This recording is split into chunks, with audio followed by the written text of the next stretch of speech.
I just love coming on here and talking and sharing with y'all. And please comment down below. I my favorite part of the day is getting comments from y'all. So, hey everyone, welcome to my channel. My name's Amanda and I am a neurodivergent woman. I have autism, ADHD, aphantasia, which is the inability to visualize or experience any of the senses in my mind's eye, and a rare memory disorder called SDAM, which means that I don't have first person memories. So I talk about all of these things on my channel, and today I just kind of wanted to kind of just keep going on the process of what it's like to be a newly diagnosed autistic woman. So I found out about being neurodivergent when I was 38. That's when I learned about the words for aphantasia and my memory disorder called SDAM, which stands for severely deficient autobiographical memory. So at that point, I was like, oh, okay. I had answers for some of the very confusing aspects of my life. I wasn't searching out an autism diagnosis. It happened when I was getting my kids diagnosed, but having this diagnosis has just completely turned my life upside down.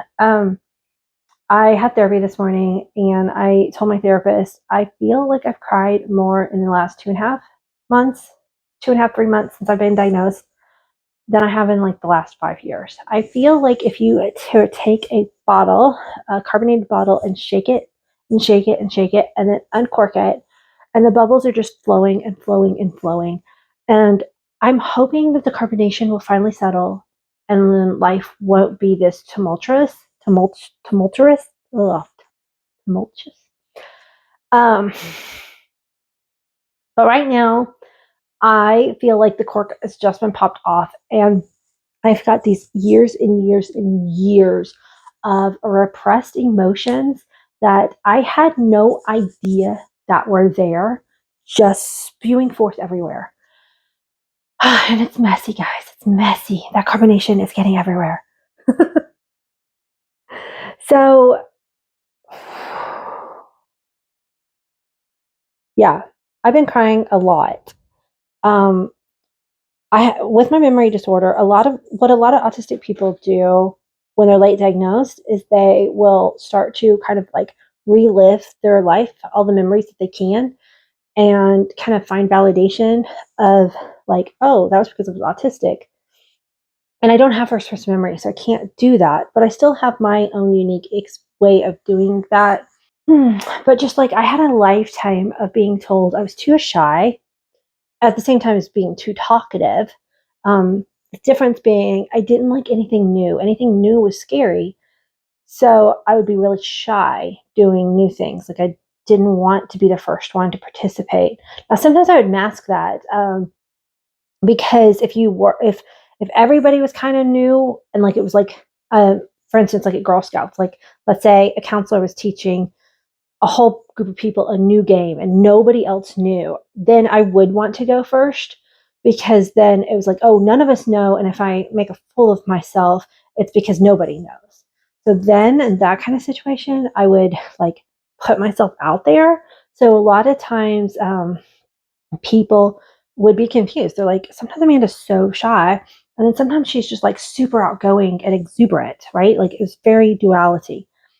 And then once I get comfortable, I would talk and talk and talk and talk people's heads off. And I was, too talkative, too shy, an oversharer, just quirky, too anxious, all these words that are just we use to describe undiagnosed autistic girls. Now, I'm not saying you can't be these things and that just automatically means you're autistic. That's a video I need to make for another day. Autistic traits versus autistic diagnosis criteria. They're separate. You can have some autistic traits and not be autistic. And autistic people don't have all of them, or they will present in different ways. And they are completely separate from what the diagnostic criteria is of autism. very important video. I do need to, that's one that I don't want to just talk off the cuff. I actually want to kind of like make sure I hit better bullet points. A lot of my videos, I just want to talk about my experience, and then some are much more structured. But so a lot of these autistic traits that I had as a kid were just me taking them in and internalizing all of these twos about myself, to this, to that. And now it's like, oh my God, I did that because that's how my brain worked. I wasn't too talkative. I was masking because I was anxious and I was trying to fit in, and I was trying to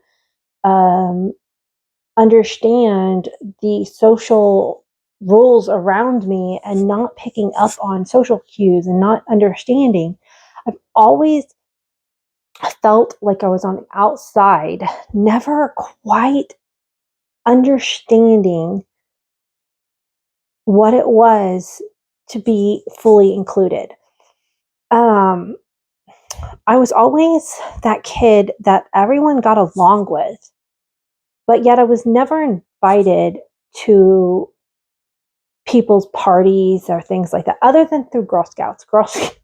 I've mentioned this several times on the channel. I think Girl Scouts, I think, was probably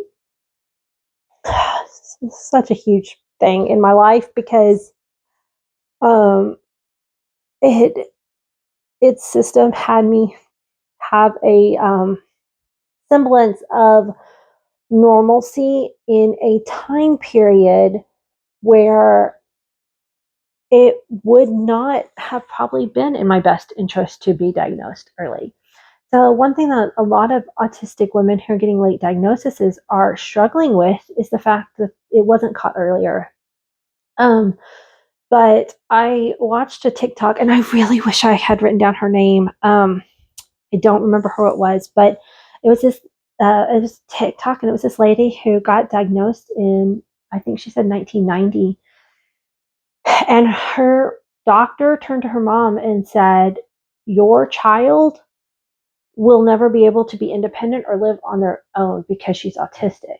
And her mom believed the doctor, and they ended up putting this lady in a home for a short period of time where basically she was taught to mask.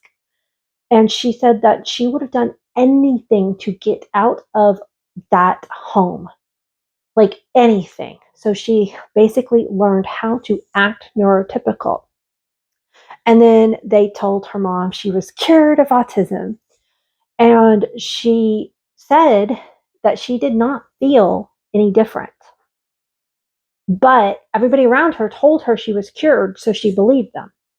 And she ended up going to college, and she was in a psychology class, and the professor said that autism was not anything that could be cured. And she went and talked to him and told him her story, and he said, "No, you're still autistic." And it was like she is now struggling because she was early diagnosed, but the accommodations and the education around autism were so bad. Like, they're bad now, but they were terrible back then. And now she's having to process again as an adult, getting kind of almost re-diagnosed. So I'm glad I saw that TikTok. I'm really glad. I wish I'd written down her name. I'd just been on the app and I was still learning how to use it. And so I didn't even know how to save a video, or I don't think I even knew how to follow anybody. It was like one of the first videos I saw on TikTok, and it was like, it was a meant for me. By the way, I am mind blind on TikTok and Instagram. So follow me in both places and on here, because sometimes I will cross post Instagram and TikTok videos, but sometimes I will put different content in different places.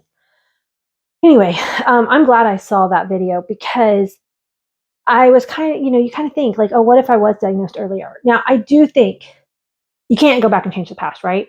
But I do think if I hadn't been diagnosed earlier, maybe outside accommodations would not have happened, but maybe an understanding of my own self and brain would be better. I don't know. You can't know. You can't know.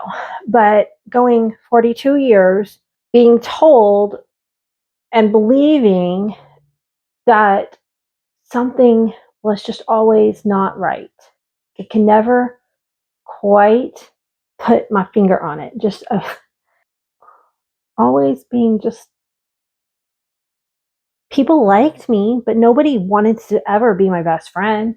People like, oh, Amanda, she's just so nice and caring. People always thought I'm perfect.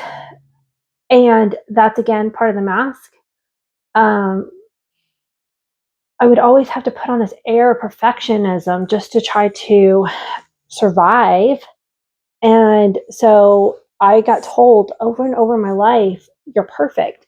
And it was really weird to hear people's perception of you, that you seemed like you had a perfect life and perfect way to do things, and then internally feel that is not true. I am not perfect. I'm not even trying to be perfect. But people's perception, feedback I'd get, is you're perfect. Because I was one of those people who would go above and beyond just because I'm trying to match what I thought other people were doing in all areas of my life. No wonder it was just like, oh, burnout. Oh, anyway, I don't know. I try to have a point to my videos. I really do, I promise. If you're new here, welcome. Thank you for getting this far. I love being part of the autistic and neurodivergent community. I'm making these videos because I'm hoping that if you are a neurotypical person who has an autistic person in your life, or you're just curious about autism, and you're wondering why it seems like more and more people are getting diagnosed autism, I talk about that in some of my videos. I want to educate people about it, what it's like to experience late diagnosis, to connect with other neurodivergent people. I love that I've found my community, and now I'm hoping maybe through social media I might find actual more neurodivergent friends online. It is a process. When I first got diagnosed, you can my video, I'm like, I got an autism card. Like, I still love that. Like, I'm glad I got diagnosed. I had no idea that day how many emotions were going to hit me over the next couple of months. How there's been super big highs and lows, and it's just everywhere. It's not every day is like angsty. There's definitely been like some really good times and insights about myself, and I'm hoping I'm sharing all of that with you. It's been beautiful to finally be able to have an understanding of how and why my brain does the things that it does. There's just something that just feels good about that. It's also good to have some understanding about like the sensory things that I've had in my life. Like, I didn't, that's another thing. Like, my masking was so high. I'm actually very glad that I got diagnosed, because I was pretty high masker. But now I'm more aware even than I was. And for instance, like, I got really good at like tuning out things as part of my masking. And now I'll hear a noise and I'm like, oh, I need to turn that off. Where before, that noise would just like be in the background and give me a headache, and I would be working on trying to ignore it without dealing with it. Now I know I need to put in my earplugs. I need to turn off that noise if I can. Like, being more aware of how my senses are affecting my internal workings has been able to give me more power in my well-being. So that's another like super amazing thing about being diagnosed. Okay, like I said, I don't know. I hope there's a point to this video. I just love coming on here and talking and sharing with y'all. And please comment down below. I my favorite part of the day is getting comments from y'all. So make my day. Give me a thumbs up. Leave a comment. Tell me how your day is going. And I'll talk to you on the next video. Bye, guys.